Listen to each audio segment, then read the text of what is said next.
বর্ষায় ধান কাটা সিজনে আমাদের হারভেস্টারটা মাঠে নেমেছে। আজকে হলো তার 5 নম্বর দিন। হ্যাঁ, তো এই দিন প্রথমেই 415কে নিয়ে সরষে জমি চাষ দিয়েছে, 744কে নিয়ে মাঠের দিকে যাচ্ছিলাম।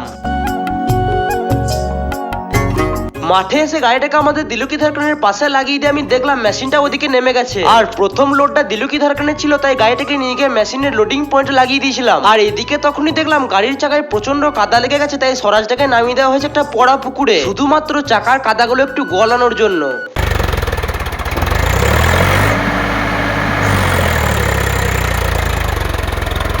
এরপর এদিকে দিলুকি ধারকানের ফুল লোড হয়ে যেতেই গাড়িটা যাচ্ছিল খালি করার উদ্দেশ্যে। আর বলতে পারো আমিও আমার প্রতিদিনের কাজ একবার মেশিন থেকে নেমে একবার যাচ্ছিলাম বাড়ির দিকে, কারণ আমাকে বাড়ি গিয়ে খাওয়া দাওয়া করতে হবে এবং খাবারও নিয়ে আসতে হবে। তো আমি এখন বাড়ির দিকে যাই। আর তোমরা এরকমই মিনি ভ্লগ নিয়মিত পেতে কি আবার করবে, আইডিটিকে ফলো অথবা চ্যানেলটিকে সাবস্ক্রাইব করো।